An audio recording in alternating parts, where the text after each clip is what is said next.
Hello and welcome to ChapterSkip. I'm Mark and today I'm taking a look at shark movie The Shallows.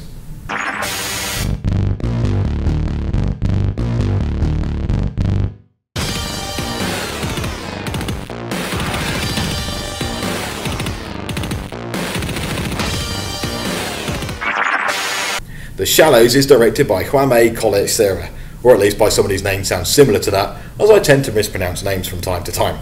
Still, either way, this is the same guy who directed the Liam Neeson flicks Unknown and Non-Stop, and you can see our review of Non-Stop here. He also directed the excellent 2009 movie Orphan. The writer for The Shallows is Anthony Yaswinski, possibly, who also wrote Christie and Vanishing on 7th Street, neither of which I've seen, but I'm sure I'll get around to them at some point. As for The Shallows, I've always thought that any movie based on the chompy shenanigans of a hungry shark has a major stumbling block right from the very beginning, because let's face it, it's not likely to be as good a film as Jaws. And discounting all those sci-fi channel no-budget flicks like Sharknado, Ghost Shark or whatever kind of shark hybrid crap they're churning out at the moment, there's a good chance it could be as insipid and as dull as Open Water.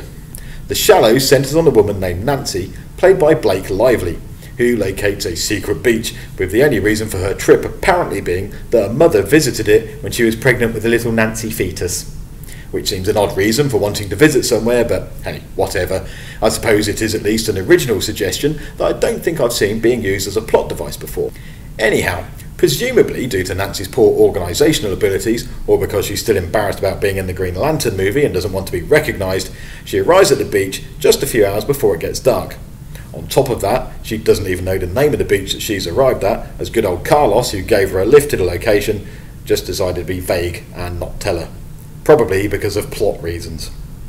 There's someone else already surfing at the location, and although for some reason, even though Nancy can see them, they're never really visible in the background. Probably because the sea looked as flat as an ironing board with no waves at all, at least until Nancy gets in the water, and then we get some nice shots of rolling waves being all splashy and majestic. Although I'm not a surfer or an oceanographer, so maybe my untrained eye can't spot the subtle nuances that highlight how the ocean really is awash with gnarly ankle busters that are primed for dirty lickings. Dude.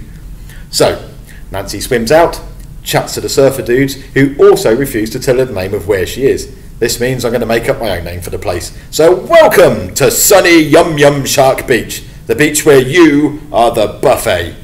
Always annoys me when people are vague about names in movies. Sure, it would have been a shorter movie if she arrived and was told the place was called Dead Surfer Cove or Shark Rate Bluff, but at least she wouldn't end up in quite the pickle that she does over the course of the movie. To make up for all this vagueness, there are some nice shots in the film, however, and I particularly like the one where we get to glimpse a shark within the wave whilst Nancy is surfing, and I think they used that in the trailer. But there's just too many problems that ruin the tension, such as just after the aforementioned shark wave scene.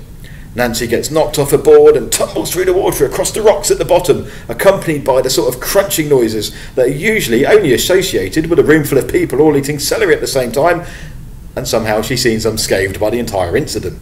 Things are just as bad when the shark lays into Nancy, although we don't actually see the attack as such. We see her get dragged underwater in a big cloud of blood, and yet she seems to have suffered no more than a single cut that doesn't really sell it as being a shark bite. And as it doesn't show the shark attacking her, maybe it wasn't a shark bite.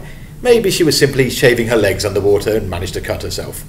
Now, I know it's probably supposed to be the shark having a test bite, but when anyone else meets the shark, they don't seem to fare as well as Nancy did at that point.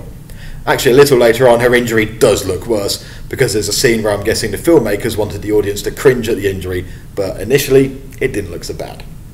All of these faults are a real shame, as when the movie gets it right, it does a really good job, and scenes like Nancy climbing up the carcass of a dead whale are pretty good and original too, even if it did make me think that a zombie whale version of Free Willy would be a damn good movie. Similarly to Non-Stop, there's a habit of overlaying images from mobile phones and other devices onto the screen, and it kind of works when Nancy's timing the shark and there's a bit of race against the clock thing going on, as it adds an element of tension to the proceedings. But earlier in the movie, when Nancy's on her mobile and the damn overlays take up nearly half the screen, they're just annoying. And to be honest, I don't think it's that hard to fill a scene with tension without all those overlays. I'm pretty sure you can make waiting for a piece of toast to cook look tense if you filmed it in the right way.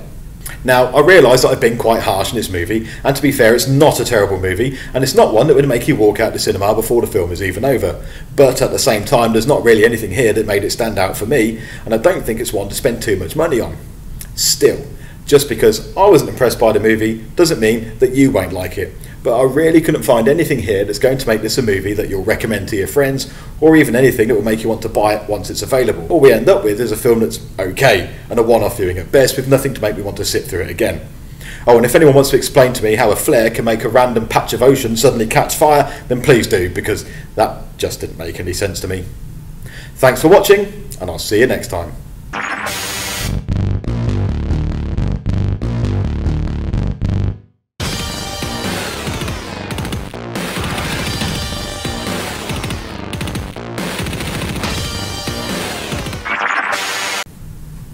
God, it's oh God.